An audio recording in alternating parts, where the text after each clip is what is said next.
রথযাত্রা হিন্দু ধর্মের, বিশেষত প্রভু জগন্নাথ দেবের ভক্তদের কাছে একটি পূর্ণ উৎসব এবং পুণ্যতিথি। জগন্নাথ দেবের স্নানযাত্রার স্নানের পর অসুস্থ হয়ে পড়েন।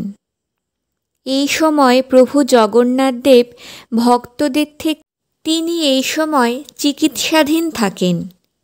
সেবা শুশ্রূষার ফলে সুস্থ হয়ে ওঠেন। সুস্থ হয়ে প্রথমেই তিনি মাসির বাড়ি বেড়াতে যান, বলরাম ও মা সুভদ্রাকে নিয়ে। এই বেড়াতে যাওয়ার উৎসবই হল রথযাত্রা। আষাঢ় মাসের শুক্লাপক্ষে দ্বিতীয়া তিথিতে এই রথযাত্রা অনুষ্ঠিত হয়ে থাকে।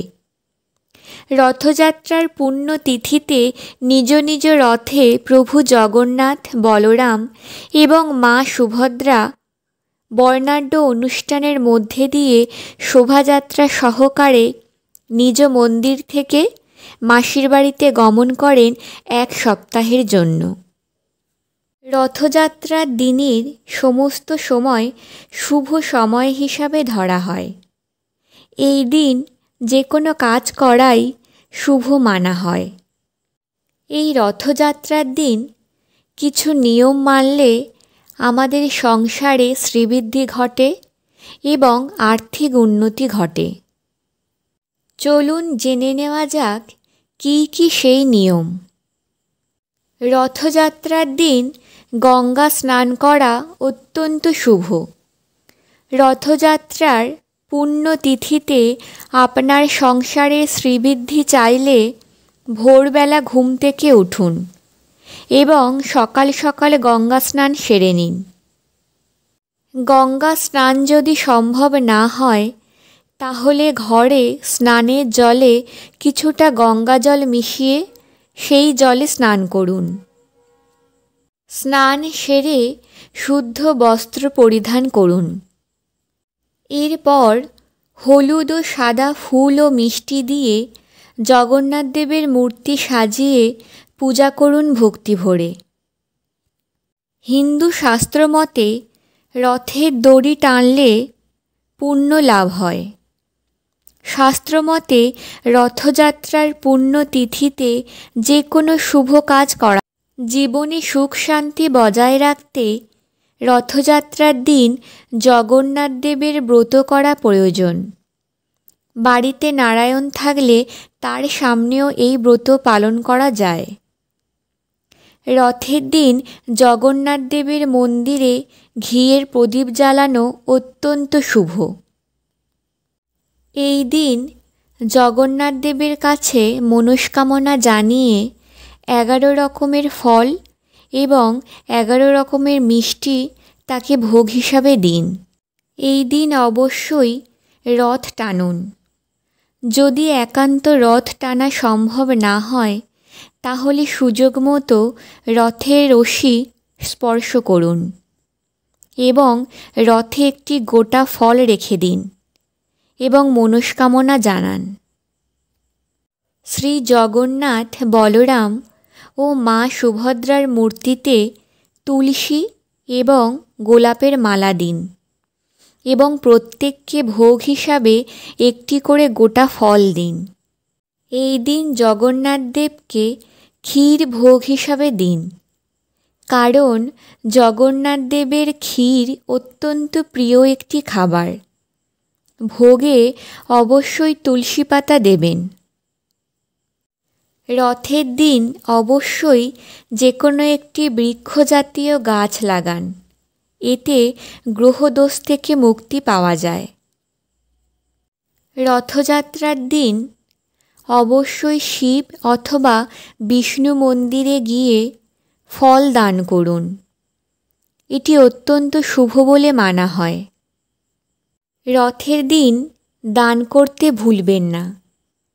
পোশাক, খাবার, ফল, মিষ্টি গরিব মানুষকে দান করুন। বাচ্চাদের তাদের প্রিয় খাবার খাওয়ান। রথযাত্রার দিন নিজের ভাই অথবা বোনকে উপহার দিন অথবা তাদের পছন্দের মিষ্টি খাওয়ান। মিষ্টি যদি সাদা হয় তাহলে আরও ভালো।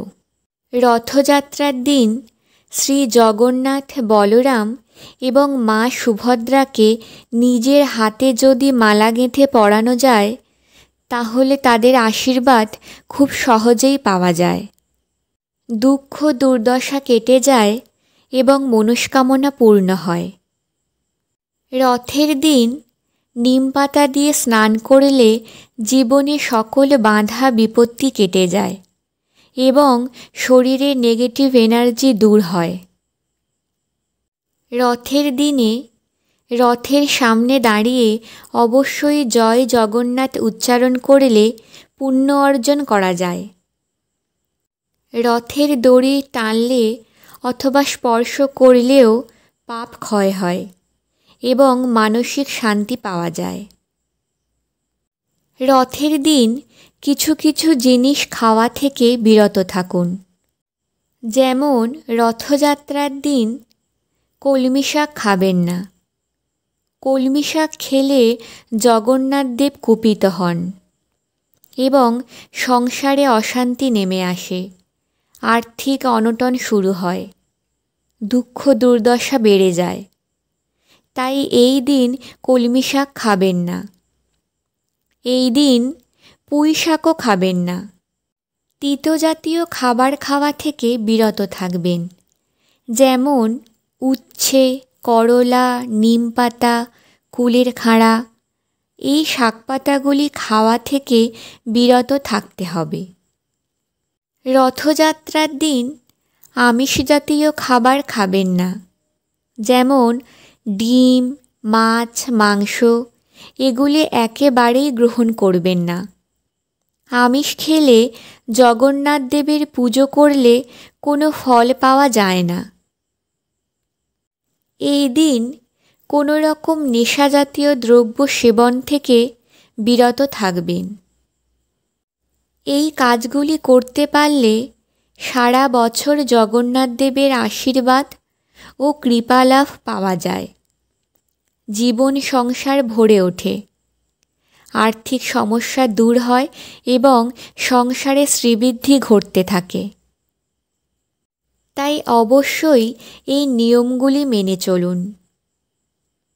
হরে কৃষ্ণ কৃষ্ণ কৃষ্ণ হরে হরে, হরে রাম রাম রাম হরে হরে।